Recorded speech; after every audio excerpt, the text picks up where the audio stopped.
Hello दोस्तों, कैसे हैं आप सब। उम्मीद करता हूँ सब अच्छे होंगे। आज तारीख है 29 नवंबर और आज हम निकल रहे हैं राजस्थान के लिए। खाटू श्याम जाएंगे और कल हम अपना सालासर बालाजी जाएंगे। और ये जो ट्रिप है ये घर वालों के साथ होने वाली है। उम्मीद करता हूँ आपको अच्छा लगेगा। निकलना तो जो प्लान था कि सुबह 4 बजे उठ के 5 बजे तक निकल पड़ेंगे, बट ऐसा कुछ हुआ नहीं। लेट हो गए हैं, अभी 8 बज रहे हैं और जहाँ तक उम्मीद है हम 3-4 बजे तक पहुँच जाएंगे अगर नॉन स्टॉप ड्राइव करते हैं। और इसी के साथ देखते हैं घर वाले क्या कर रहे हैं, आपको घर वालों से मिलवाता हूँ। ज़्यादा सामान पैक नहीं कर रहा हूँ। 2 टी-शर्ट, एक ही पजामा, एक मैंने पाया ही हुआ है और एक ही जैकेट, जस्ट इन केस अगर शाम को ठंड लगती है। बस इतने सामान लेके जा रहा हूँ, इससे ज़्यादा कुछ नहीं। बाकी अपना डेंटल किट और चार्ज। ज़्यादा लंबा ट्रिप नहीं है तो ज़्यादा सामान ले जाने का कोई फ़ायदा नहीं है। जितना इजी टू कैरी हो उतना अच्छा है। सिर्फ 2 दिन का सफ़र है और मेरी कोशिश रहेगी कि हम कल में वापस आ जाएं। रीज़न बीइंग कि हमारी एक फ्रेंड है कनाडा से वापस आई है, उसको भी मिलना है। और जो ये कनाडा से वापस आते हैं इनके पास बहुत लिमिटेड टाइम पीरियड होता है, क्योंकि इनको फैमिलीज़ वगैरह सब से मिलना होता है। तो कुछ ऐसा सा प्लान है। क्या आप लोग रेडी हैं? हाँ बिल्कुल है। बिल्कुल। मम्मी आप रेडी हो? पापा कौन सी लेके जानी है? बड़ी में जाओगे तो बड़ी पे चलता है। तू कैसे अभी से ढीला हो रहा है? चल टाइम हो गया, चल लेट हो रहे हो ऑलरेडी। मैं लेट कर रहा हूँ और क्या, मामू ही कर रहा है। मैं लेट कर रहा हूँ सबसे पहले ही सर मैं रेडी हुई हूँ, फिर भी नहा धो के तू। चलो। मैं होगा सबसे पहले। जय हो। जय हो। जय हो भाई। तो अभी निकल पड़े हैं और लेट तो हो गए हैं पर पहुंच जाएंगे हम।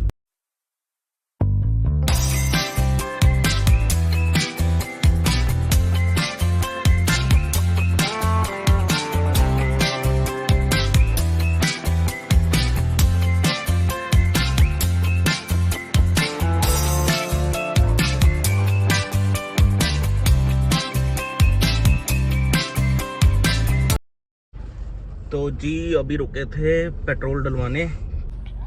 सीएनजी के बस 2 डंडे रह गए हैं और कोई आइडिया नहीं है कि अभी इस हाईवे पर हमें सीएनजी पंप मिलेगा या नहीं मिलेगा। साथ ही साथ टायर्स में हवा भी भरवाई जा रही है, क्योंकि रास्ते में कोई रिस्क नहीं लेना है। पर एक बात बतानी है भाई, हाईवे मतलब क्या स्मूथ हाईवे बना रखा है। और ये हाईवे अपना राजस्थान तक कनेक्ट कर देता है, जयपुर तक कनेक्ट करता है। भाई काम तो करा यार, मतलब इतना प्यारा हाईवे ना, बस भूल जाओ गाड़ी क्रूज पे लगाओ 100-110 की स्पीड पर, भूल जाओ। कोई टर्न नहीं, कुछ नहीं, स्मूथ मक्खन मक्खन भाई। तो अभी निकलते हैं आगे के लिए कंटिन्यू करते हैं।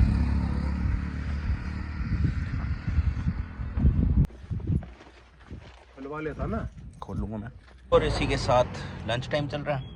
पापा का तो ब्रेकफास्ट चल रहा है, नहीं पापा का लंच चल रहा है। मेरा चल रहा है। और मुझे मिल गया कांच वाली पेप्सी, खाने के बाद जो कि चंडीगढ़ में गायब हो के। खा लो मम्मी पापा के साथ। हाँ बहुत मज़ा आता है। 80 चला ले, 70 चला ले, 100 कर दे। जहाँ पे चलानी तेज है वहाँ पे कहेंगे कम कर दे, और जहाँ पे कम चलानी हो कर तेज चला दे। चले चले चले भाई, मस्त जगह थी ये झोपड़ी। इतना सुकून, ठंडी ठंडी है ना मम्मी?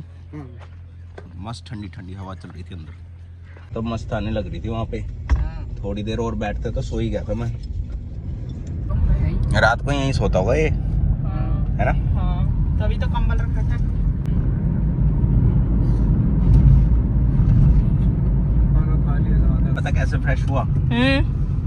पहले मैं गया, इंडियन सीट थी, पहले मैंने खोले जूते, फिर निकाला मैंने पजामा, फिर बैठा मैं, क्योंकि ऐसे नहीं बैठा जाना था। पर एक चीज है इंडियन सीट में, एक बार में हो गया। वरना इंग्लिश सीट में तो 15-20 मिनट कहीं नहीं जाते। हाँ, क्योंकि उसमें ना बंदा रिलैक्स होके बैठता है। हाँ। इसमें पोस्चर ये बॉडी का इस तरीके से हो जाता है कि प्रेशर पड़ता है। बिल्कुल ये तो एक्सरसाइज भी करनी चाहिए बल्कि होती है ऐसे बैठ के हमारी किडनी को, और उसको प्रेशर नहीं होता ना किडनी, और इसको प्रेशर डालना चाहिए। एक्यूप्रेशर तभी तो बोलते हैं यार, यही तो सबसे बड़ी प्रॉब्लम है। ऐसे भी तो बैठ के एक्सरसाइज करनी चाहिए ऐसे। बस पापा, अब गांव में खेत पे बनाएंगे हम, सारा देसी हिसाब रखेंगे, ठीक है? बिल्कुल फार्म हाउस वैसा होना तो चाहिए, अच्छा लगता है ना फार्म हाउस टाइप। अरे ऐसी मस्त सी वो करो, शेड शूट सी पावे जैसे इसने पाई हुई थी, घास वाली, ठंडा ठंडा हो रहा था। बहुत उसमें अच्छा लग रहा था, और वैसे भी थोड़ा शांति सी भी फील होती है ना ऐसे जगह पे। कुछ नहीं रखा नोएडा में। चलो बिसाड़े। चलो मटका तो में पानी भरे करेंगे। हाँ, नलके से मटके में रखा, उसी में पानी पिया। अपने उस पे ही बना लेंगे जो घर का खेत है। तो वही तो कह रहा हूँ। बनाएगी और उसी में बनाएगी, कहाँ बनाएगी। और क्या। जो खरीदा उसकी बजाय बिल्कुल। घर का खेत है। हाँ। अभी तो बहुत पब्लिक जा रही है। हाँ जी बिल्कुल मम्मी। चलो अब हम निकलते हैं। अब हम यहाँ से है हमारा खाटू श्याम 100 किलोमीटर के आस 90 किलोमीटर के आसपास। 1-1.5 घंटे तक हम पहुँच जाएंगे और उसके बाद आपको दर्शन कराते हैं। खत्म हो जाएगी जब तक रिकॉर्ड कर। और डेंजरस इतनी है क्या एकदम।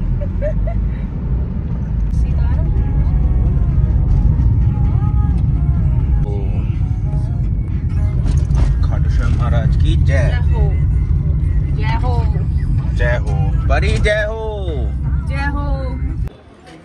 क्या कह रहे हो? परी तेज नहीं है? परी कहाँ तेज है वो? परी तेज है।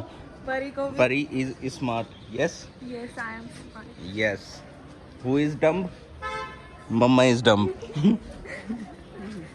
तो अभी हम पहुंच गए हैं खाटू श्याम महाराज जी के पास और जा रहे हैं दर्शन करने के लिए। जय हो खाटू श्याम बाबा की। जय हो जय हो जय हो। हाँ भी तू नहीं लगवाएगा टीका है?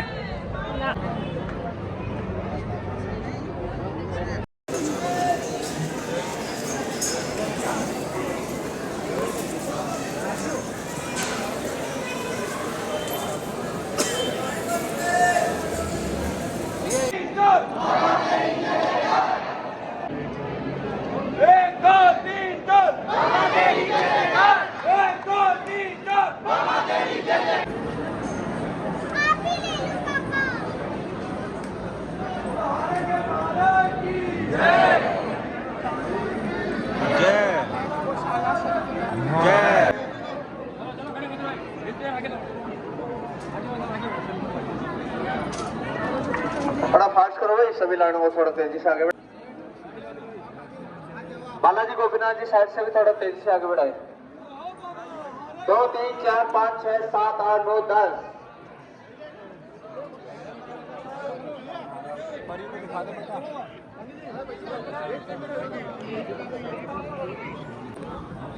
तो अभी हमने दर्शन कर लिए हैं और अभी हम जा रहे हैं खाटू श्याम कुंड में।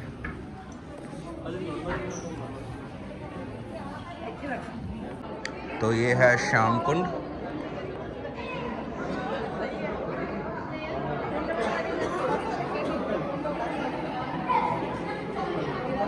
अभी हम नीचे जाएंगे।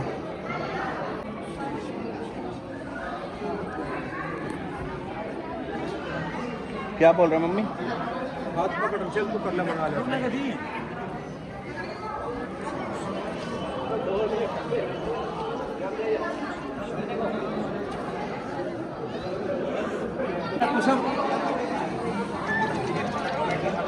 आहा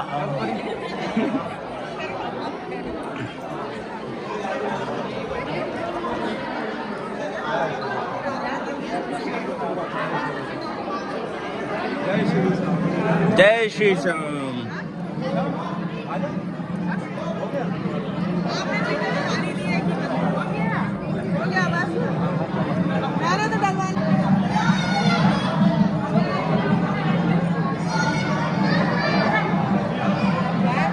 परी को मम्मी कह रही थी उसको बच के चला। परी मुझे कहती कि मम्मा आप और तू कह रहा मम्मी का हाथ पकड़ ले, चल मम्मी को मैं ही गिरा दूं।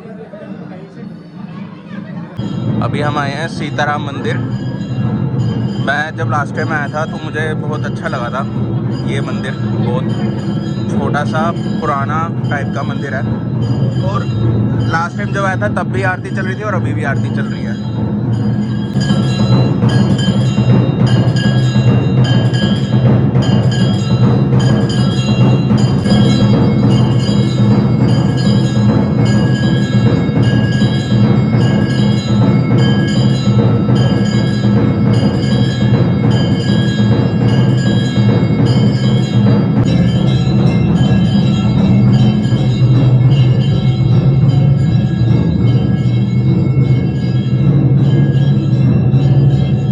ये बालाजी मंदिर है।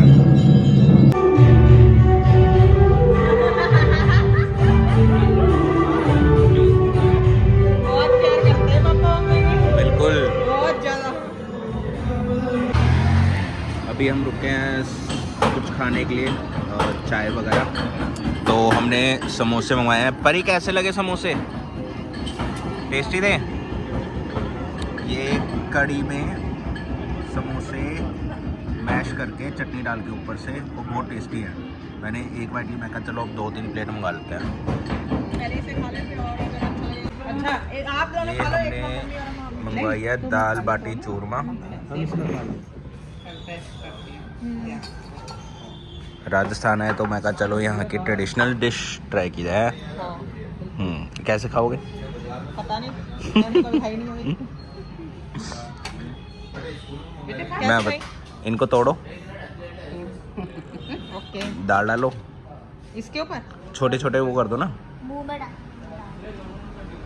ऐसे नहीं खा सकते। हाँ खा लो।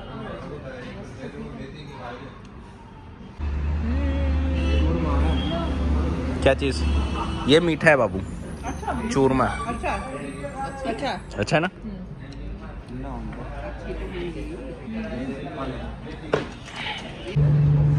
और दीदी कैसे हो? अरे बहुत बहुत बहुत। क्या हो गया? तुम तो जवान खून हो अभी से। हाँ ज्यादा जवान हूँ मैं इसलिए। तो अभी हम वहाँ से निकल के सालासर बालाजी पहुँच गए हैं। आज का स्टे सालासर बालाजी करेंगे और सुबह दर्शन करेंगे। हाउ द जोश दीदी? सो हाई। चलो और घूमने चलें? नहीं। मम्मी पूरे जोश में है। मम्मी जोश में है, सही मम्मी कह रहे जहाँ मर्जी चलो। मम्मी अभी भी कह रहे जयपुर चलते चलो। 3 days तो हम घूमते हैं, 3-4 days का प्लान करो और घूमते हैं। मम्मी कहाँ से आ रहा है ये जोश? हैं? घूम सकते हैं। मुझे इतना पता लग गया है कि मैं इस चीज के लिए हुई नहीं। कैंसल। इन्फ्लुएंसर बनना था ना, ट्रैवलर वाला। बन ही नहीं सकती। तो जी हम घूम रहे हैं बाहर सड़कों पे। घर वाले सो गए हैं, थक गए हैं, और हम चाय के शिकारी चाय ढूंढ रहे हैं कि हमें चाय मिल जाए। मार्केट सारी क्लोज हो चुकी है। बाकी सफ़र अच्छा रहा है दीदी। बहुत अच्छा। दीदी आपको स्टोरी पता है खाटू श्याम जी की? हाँ पता है।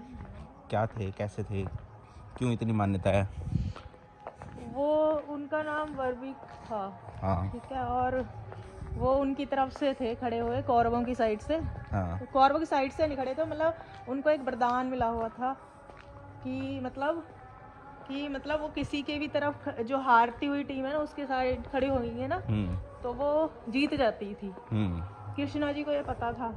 उन्होंने उनकी फिर वो कौरव जो पता नहीं कौरव हार रहे थे शायद ना, तो वो आ गए एकदम, मतलब तो फिर कृष्णा जी ने को पता लग गया। उन्होंने उनसे वरदान मांगा, मतलब वो मांगा कि विश की तरह मेरे को ये चीज़ चाहिए। उन्होंने मतलब कि ये तो गर्दन तेरे को काट के देनी है मेरे को। तो गर्दन उन्होंने अपनी काट के चढ़ा दी, मतलब जो भी है उनको। फिर उनको वरदान दिया कृष्णा जी ने कि मतलब आज के बाद कोई भी जैसे कोई भी हारता हुआ बंदा होगा या कोई भी बिल्कुल हार चुका होगा तो उसकी साइड मतलब कोई भी तेरा नाम ले, मतलब जो भी है तेरा नाम लेगा तो मतलब मैं उसके साथ हमेशा खड़ा हूँ, ये स्टोरी है जो है। तो बर्विक जो थे भीम के पोते और घटोत्कच के बेटे थे। और जब ये युद्ध स्टार्ट होता तो बर्विक कहते हैं कि मेरे को भी ये युद्ध लड़ने जाना है। तो वो अपनी माँ से अनुमति लेते हैं। तो उनकी माँ बोलती है कि, तो पूछते हैं कि मैं किसकी साइड से लड़ूं। तो उनकी माँ कहती है कि जो हार रहा होगा आप उनकी साइड से लड़ोगे। अब जो हारने वाला थे वो थे कौरव, क्योंकि कौरव बहुत कमज़ोर पड़ रहे थे और पांडवों की साइड मेजरली हर कोई था।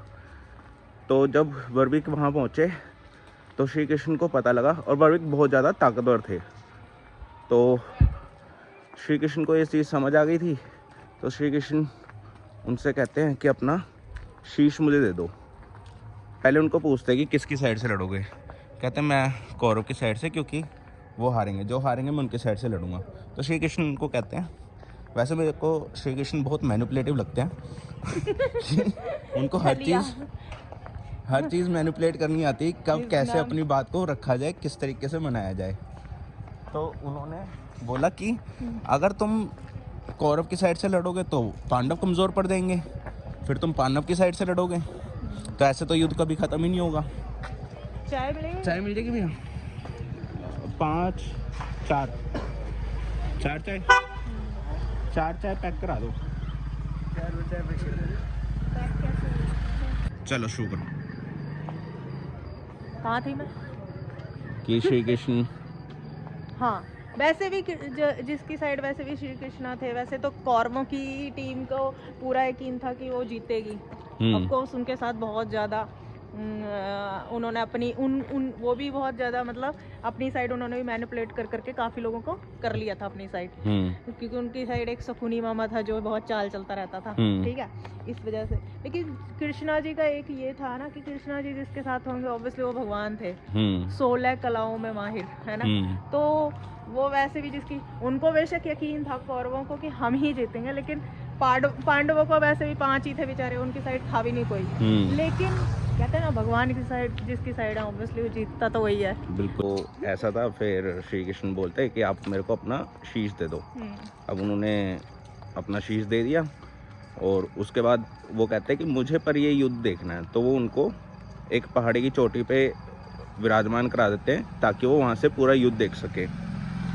फिर उसके बाद जब पांडव जीत जाते हैं तो पांडव बहुत उसमें आ जाते हैं कि देखा हमने युद्ध जीत लिया, हमने ये कर दिया वो कर दिया। तो श्री कृष्ण कहते हैं कि मैं तो युद्ध नहीं देख पाया, मैं बिजी था, बट मैं आपको बर्विक के पास ले चलता हूँ, वो आपको बता देंगे। तो जब वो बर्विक के पास लेकर जाते हैं तो बर्विक बोलते हैं कि मैंने तो सिर्फ सुदर्शन चक्कर देखा जो सब पे परिहार कर रहा था। तो उसके बाद फिर पांडवों को समझ आता है कि इनमें उनका कोई इतना रोल नहीं था जितना श्री कृष्ण ने जो। तो ऐसे करके अब श्री कृष्ण जी हो जाते हैं खुश। तो फिर वो उनको श्याम का नाम दे देते हैं और उनको बोलते हैं कि जो भी हारा होगा वो आपके पास आएगा और आपका आशीर्वाद उनके साथ हमेशा बना रहेगा, और उनको अमर कर देते हैं। तो ये थी स्टोरी। अच्छी लगी हो तो लाइक कर देना, शेयर कर देना। उम्मीद करता हूँ ये व्लॉग अच्छा लगा हो। अच्छा ही लगेगा क्योंकि हमने बनाया ना। बिल्कुल, हम बहुत क्यूट बच्चे हैं। और देखो साफ सीधी सी बात बताता हूँ, अगर आप शेयर करोगे तो मेरी रीच बढ़ेगी तो अच्छे कंटेंट लेके आ सकता हूँ मैं, क्योंकि हमें भी फिर कहते हैं ना कॉन्फिडेंस हमारा भी बूस्ट होगा तो ऑब्वियसली हम भी लेकर आएंगे अच्छा कंटेंट। बिल्कुल, तो एक मोटिवेशन आती है। तो आप शेयर करो और सब्सक्राइब करो चैनल को, बाकी हम आगे बढ़ेंगे। और बाकी कल आपको दर्शन कराएंगे हम सालासर बालाजी के। इसी के साथ ब्लॉग ख़त्म करते हैं। अपना ध्यान रखिएगा। जय श्री श्याम। जय श्री राम। जय श्री श्याम।